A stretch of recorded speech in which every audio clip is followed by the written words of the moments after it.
জাতীয় মহিলা কমিশনের প্রতিনিধি আমাদের কোচবিহারে এসছেন, শুনতে পেলাম, খুব ভালো কথা। তারা বিজেপির কথায়, তাদের এজেন্ডায়, তাদের বিভিন্ন কর্মসূচিতে আসেন, তাদের অভিযোগের ভিত্তিতে আসেন। এসে তারা কখনোই আমাদের সাথে কথা বলেনও না, বলতে চানও না।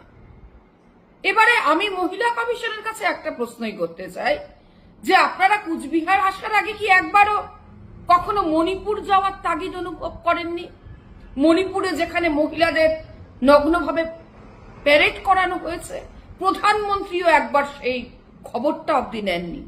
আজকে কয়েকদিন আগে বিহারের একটা দলিত মেয়ে, সেই মেয়েটিকে খুন করে, ধর্ষণ করে খুন করা হলো। সেই কম বয়সী মেয়েটি হাসপাতালে মারা গেল চূড়ান্ত অব্যবস্থার ফলে। কোথায় মহিলা কমিশন? সেখানে গেলেন না।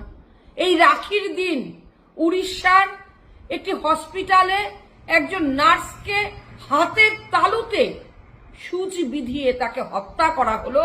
যে রাখির দিন, যে রাখি সেই হাত দিয়ে তার ভাইয়ের হাতে পবিত্র রাখি পরাবে, তার সেই হাতের মধ্যেই সূচ পিটিয়ে তাকে হত্যা করা হলো।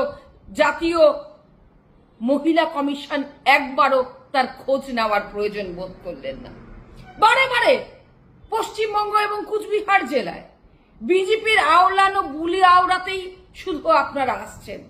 এখানে নিরপেক্ষতা কোথায়? আজকে আমরা কেমন করে মহিলা কমিশনের কাছে নিরপেক্ষতা আশা করব? আজকে আমরা দেখতে পাচ্ছি যে আমাদের নির্বাচন কমিশনও নিরপেক্ষ নেই। যে নির্বাচন কমিশনের জন্য আজকে বারে বারে হেনস্থা করা হচ্ছে বাঙালিদের।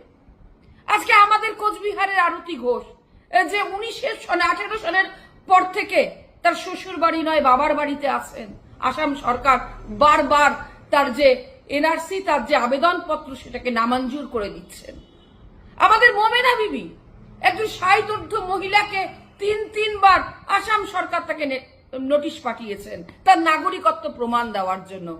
আর আমরা এখন কিভাবে মহিলা কমিশন যে নিরপেক্ষ থাকবেন তার ব্যাপারে আমরা সত্যি সন্দিহান। তারাও নিরপেক্ষ নয়, শুধু রাজনীতি করার জন্য তারা আসছেন।